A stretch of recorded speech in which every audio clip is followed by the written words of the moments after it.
Partner ने ये notice भेज दिया है। नोटिस? कैसा नोटिस? अरे वही कि या तो सरमाया लगाओ या पार्टनरशिप छोड़ दो। आमना, ये मामला इतना सीधा साधा नहीं है। इसके पीछे साजिश चल रही है, और वो साजिश मेरे लिए है और मेरी बेटी के लिए। इसका जवाब हमसे बेहतर हुमैरा दे सकती है। इसका मतलब ये है कि हुमैरा चश्मदीद गवाह है। जी हाँ। जान गई हूँ कि वो ज़हरा खानम है, लेकिन ये मैं उन्हें कभी नहीं बताऊंगी। लगता है तुम भी मेरी माँ नहीं हो। क्या? मुझे एक ऐलान करना है। जो इख्तियार रोशन आरा का सिमसिम उर्फ सीमा खान पर अब से पहले था, वो इख्तियार अब उड़ चुका है। क्या तुम्हें नहीं लगता कि हमारी इजाजत के बगैर एक बाहर की औरत को 5 नंबर कमरे में ले जाकर हमारी नाफरमानी की गई है? बिल्कुल नहीं। जबान दराजी करती हो हमसे तुम। अगर इसे जबान दराजी कहा जा सकता है तो हाँ।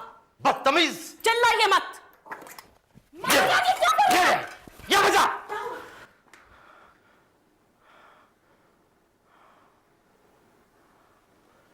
नजरें नीचे करो। नहीं, मैं कहता हूं निगाहें झुका लो। निगाहें नहीं झुकेंगी। बदतमीज! बदतमीज!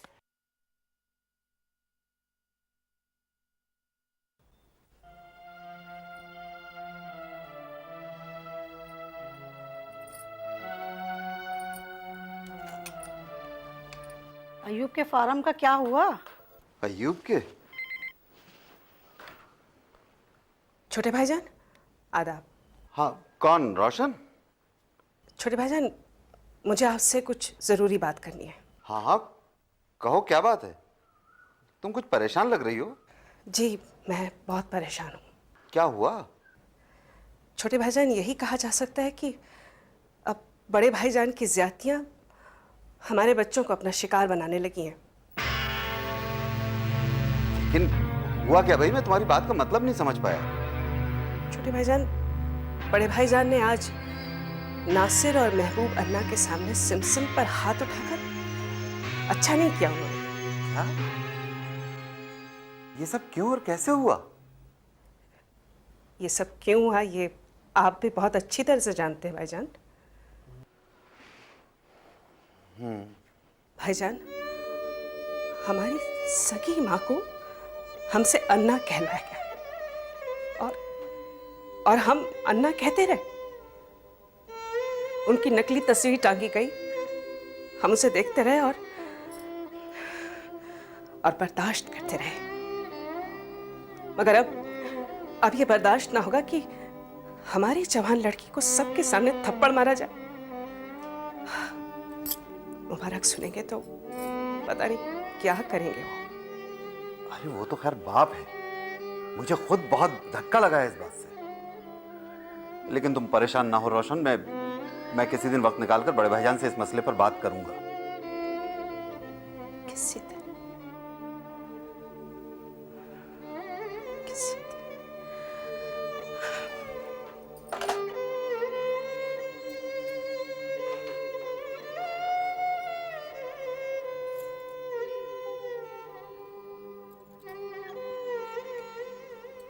क्यों? क्या कोई खास बात है? रोशन का फोन था। कह रही थी बड़े भाईजान ने सिमसिम के तमाचा मार दिया सबके सामने। क्या? लगता है बड़े भाईजान से बात करना पड़ेगी। आप क्या बात करेंगे? सारी जिंदगी तो आप चुप साधे रहे, वही चुप मेरे हिस्से में आया, सो मैं चुप रही। अरे चुप ना रहता तो क्या बड़े भाई से बगावत कर देता? जब उस वक्त कुछ ना कह सके तो अब क्या कहेंगे? फिर आपके कहे हुए में दम भी रहेगा? अरे मैं तो फिर भी अपनी सी कहे देता हूँ, मंझले भाईजान की तरह नहीं रहता। अब आप कुछ नहीं बोल सकते। नहीं बोल सकता? क्यों नहीं बोल सकता?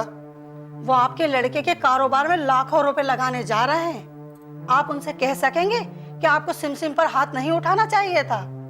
फिर वो आपको अपनी लड़की दे रहा है इसलिए कि आप उनकी ज्यादतियां गिनवाते रहे। देखो आमना, जो बात गलत है वो गलत है। वाह, जोहरा खानम को अन्ना कहा जाना गलत नहीं था, लेकिन फिर भी सब कहते रहे क्योंकि सब शरीफ बने रहे। अगर वजाहत भाई मुझे 4 हाथ भी मार दें तब आप एक लफ्ज भी नहीं बोलोगे। आमना, बस आप तो मेरे ऊपर ही हुकूमत करते रहिएगा।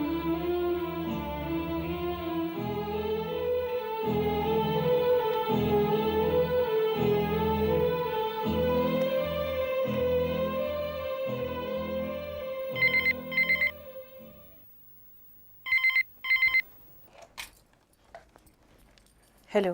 हेलो रोशन, हाँ मैं इनायत बोल रहा था। जी। भाई देखो, अब गुस्सा थूक दो। आखिरकार वो हमारे बड़े भाई हैं? और फिर सच्ची बात तो ये है रोशन, आजकल जैसे उन्हें अपने आप से नफरत सी होने लगी है, और इसी बात ने उन्हें चिड़चिड़ा बना दिया है। छोटे भाईजान, एक बात का तो आपको अंदाजा अभी तक हो ही जाना चाहिए। क्या? यही कि पानी सर के ऊपर चढ़ चुका है। ये लड़की उन्हें माफ नहीं करेगी।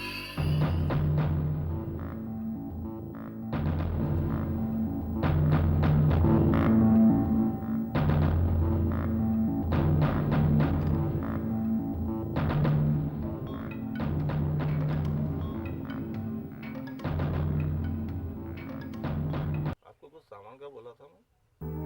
अरे यार थोड़ा जल्दी भेज देना यार।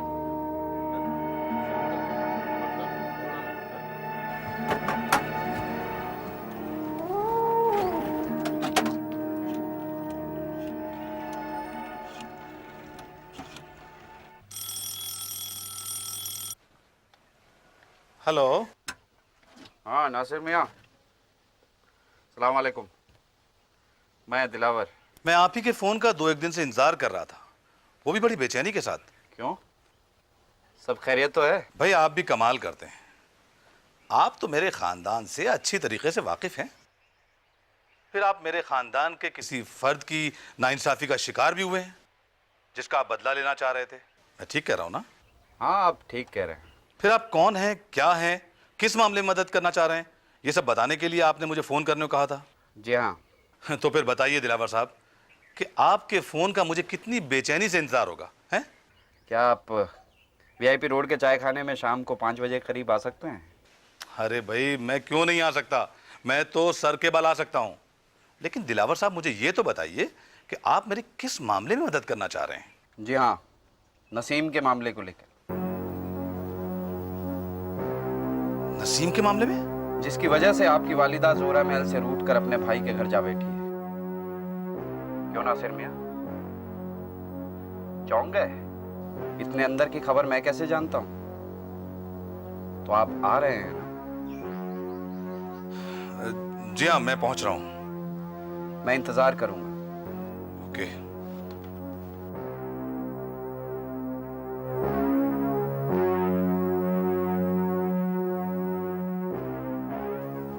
भाई ये सब देखकर मुझे आपका कारोबार तो समझ में आ गया दिलावर मियाँ, और ये भी मालूम हो गया कि आप मेरी वालदा के खानदान को अच्छी तरीके से जानते हैं। मगर नसीम से आपका क्या ताल्लुक है? क्या कोई रिश्तेदारी? रिश्तेदारी? आसमान की जमीन के साथ क्या रिश्तेदारी? हाँ, एक अजीब रिश्ता जरूर है। अजीब रिश्ता? मैं समझा नहीं। ये जो कारोबार आप इस मेज पर चमकता हुआ देख रहे हैं, ऐसे मामूली घरों से बनकर आता है जिनके घरों पर दरवाज़ों पर टाट के मैले पर्दे पड़े होते हैं, और जहाँ बैठी कुंवारी मुसलमान लड़कियाँ अपने दूल्हे के इंतज़ार में अपनी पूरी जवानी काट दिया करती हैं, और पेट की खातिर मामूली उजरत पर ये कड़ाइयाँ करती हैं साहब। वो सब तो ठीक है दिलावर मियाँ, लेकिन मैंने आपसे ये पूछा था कि मेरे मामूजाद भाई नसीम को। ऐसा है नासिर साहब, उन्हें घरों के कच्चे अंगनों में फीकी फीकी अंगड़ाइयाँ लेती हुई कुंवारी लड़कियों के जिस्म नसीम की सियासी मंडी में बहुत काम आते हैं। सियासी मंडी? क्या मतलब?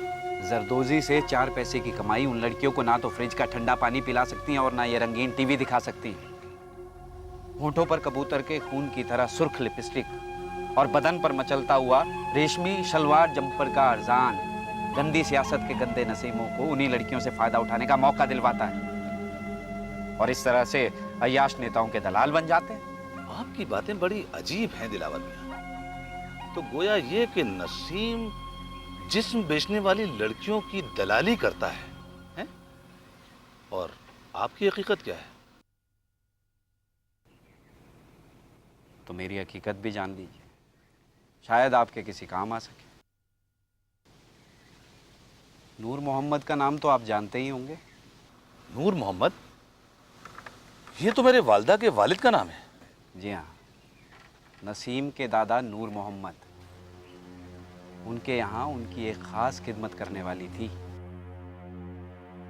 जिनका नाम जहांगीर मियाँ भी जानते थे और कमरबाजी। हलीमा कहा जाता था उनको। हलीमा? नहीं, मैं नहीं जानता। वो मेरी माँ थी, कुंवारी माँ। हमारी माँ? जी हाँ, नूर मोहम्मद साहब ने उस नौकरानी को बस दाश्ता की तरह रखा, शादी नहीं की उससे। मैं उसी नूर मोहम्मद के नुत्फे से पैदा हुआ था। क्या? ये क्या कह रहे हैं आप? खून थूक कर मरी थी मेरी माँ। 8 बरस का था मैं। नूर मोहम्मद ने वो जमीन जिस पर जोहरा महल बना है पहले मेरी माँ को दी थी। लेकिन क्या? जब मेरी माँ ने सर्वेंट क्वार्टर में टीवी की आखिरी मंजिल में मौत को करीब देखा, तो नूर मोहम्मद ने एक चाल चलकर वो जमीन मेरी माँ से औने पौने दाम देकर वापस ले ली। चाल? कैसी चाल? उसने मेरी माँ से कहा, वो तो मरने जा रही है, जमीन रखकर क्या करेगी। जहां तक उसके बेटे दिलावर का ताल्लुक है, तो नूर मोहम्मद उसे अपने बेटे की तरह अपनी निगरानी में पालेगा। नूर मोहम्मद ने लाखों की वो जमीन मेरी माँ से लेकर वजाहत साहब को दे दी, चंद रुपयों के बदले में। अच्छा।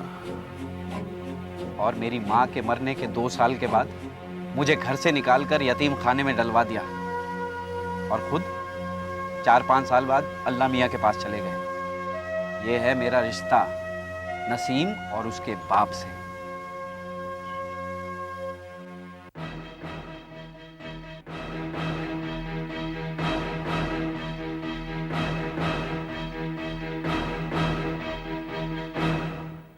तो मेरे बाप के किसी बर्ताव को लेकर मेरे हिस्से में कोई बड़ी शर्मिंदगी आने वाली है। क्या तुम उसे कबूल करने के लिए तैयार हो? क्या तुम वाकई संजीदा हो सिमसिम? तुम्हारी कुछ खूबियों को लेकर मैं तुम्हारी बहुत इज्जत करती हूँ नासिर। ऐसे मामलों में गैर संजीदा क्यों होने लगी? और मैं भी तुम्हारी शख्सियत को लेकर तुम में कुछ खास दिलचस्पी रखता हूँ। पता नहीं तुम्हें इस बात का अंदाज़ा हुआ कि नहीं? हुआ है। देखो सिमसिम, मेरा यकीन करो, कभी भी, किसी दिन भी, किसी तौर पर भी मेरी कोई बात, मेरा कोई बर्ताव तुम्हें यह एहसास कभी नहीं दिलाएगा कि मैं तुम पर प्रवेल करना चाह रहा हूँ, छा जाना चाह रहा हूँ, या तुम्हारा कोई अनचाहा हक जो तुमने मुझे कभी ना दिया हो तुम पर जताना चाह रहा हूँ। चलो उधर चल के बैठकर बात करें। सिमसिम, मैं तुम्हारी बहुत इज्जत करता हूँ, इसीलिए आज इतना कुछ मेरे मुंह से निकल गया। मेरे बाप के बारे में मेरे ख्यालात तुम्हें अच्छी तरीके से मालूम है। नासिर, मैं तुमसे कुछ शेयर करना चाहती हूँ, और ये डिसीजन मैंने बहुत सोचने के बाद ही लिया है। हाँ बताओ। देखो नासिर, जो मैं तुमको बताने जा रही हूँ वो कोई मामूली बात नहीं है, इसलिए कि मैं तुम्हारे मिजाज से अच्छी तरह वाकिफ़ हूँ। यानी रिश्तों को लेकर तुम्हारे अंदर जो लिहाज बाकी है, या फिर उनकी ज़रूरत और अहमियत का तुमको जो अफसोस है, हो सकता है कि मेरी बात सुनकर तुमको ऐसा लगे कि तुम्हारे सर पर आसमान गिर पड़ा है। क्या वाकई? बात तब और थी जब तुम 5 नंबर की बूढ़ी औरत के बारे में मेरी दिलचस्पी को लेकर टाल जाया करते थे, या फिर मेरा मजाक उड़ा दिया करते थे। लेकिन अब जिस सच्चाई पर से पर्दा उठा है वो इतनी भयानक है नासिर कि तुम सोच भी नहीं सकते। प्लीज सिमसिम, मुझे अब और फिक्रमंद मत करो। न जाने क्यों नासिर, मुझे बरसों से ऐसा लगता रहा है जैसे ज़ोहरा महल की इस 4 दीवारी में कोई गहरा राज दिन रात सरगोशियां करता रहा हो। सिमसिम please come to the point. क्या तुम ये सुन सकोगे कि 5 नंबर की बूढ़ी औरत जो बरसों से कैद है और ज़िंदगी तन्हाई में गुजार रही है, वो महबूब जान नहीं, तुम्हारी सगी दादी है। सगी दादी? कौन सगी दादी? ज़ोहरा खानम। नासिर वही ज़ोहरा खानम है, मेरी सगी नानी और तुम्हारी सगी दादी। ये तुम क्या कह रही हो सिमसिम? नासिर, ये सच मैंने इसलिए नहीं जाना है कि एक इंतहाई जालिम झूठ की ओट में बरसों से पनाह लेने वाले शरीफों को जलील करने का मौका मिलेगा मुझे, बल्कि इसलिए जाना है और तुम्हें बताए बगैर इसलिए नहीं रह सकती कि सच हम दोनों की रूह की पहली ज़रूरत है। नहीं सिमसिम, मैं यकीन नहीं कर सकता। इसलिए ना कि यकीन करने में बहुत परेशानियां हैं, मुश्किलें हैं और शर्मिंदगियां भी। लेकिन लेकिन सिमसिम, मुझे ये बताया गया है कि वो मेरे बाप की अन्ना है। हाँ नासिर, हम सारी जिंदगी उन्हें अन्ना नानी ही पुकारते रहे। ये सब कैसे हुआ, कब हुआ? मैं अपने बाप से जान के रहूंगा। तुम्हारा बाप तुम्हें कुछ नहीं बताएगा। मगर क्यों? देखो नासिर, एक वादा करो मुझसे।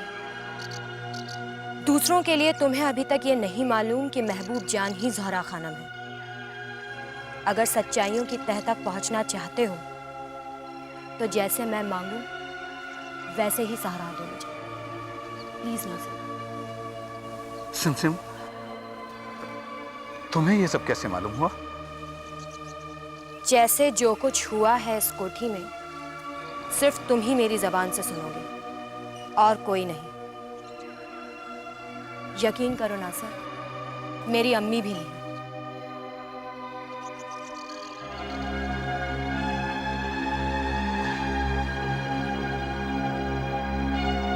महबूब अन्ना, तुम मेरे बाप की सगी माँ हो? तुम्हारे पेट से पैदा हुआ है मेरा बाप, हैं? और मैंने तुमको एक बेमतलब, बेमानी, इस घर में मौका बेमौका सब पर टरटराने वाली पागल और सन की औरत के सिवा कुछ भी ना समझा।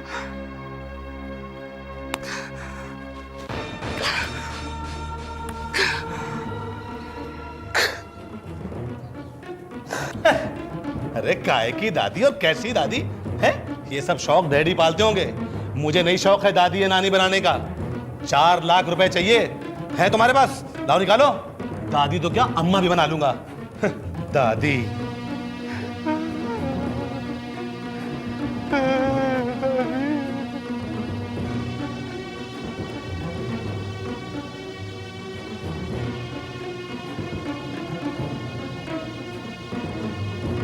सारे फसाद की जड़ ये बुढ़िया है, बुढ़िया। अरे तू मर क्यों नहीं जाती? मर जा, मर जा, तू मर जा।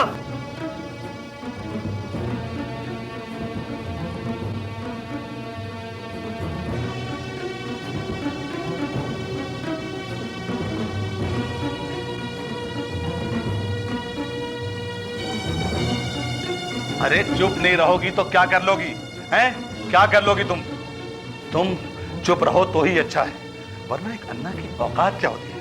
जूती पकड़कर निकालती जाओगी इस घर से एक दिन।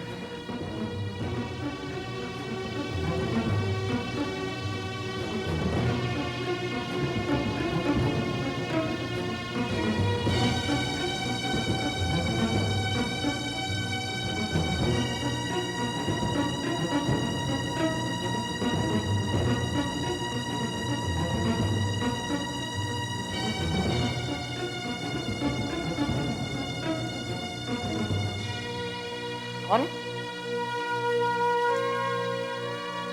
अरे कौन?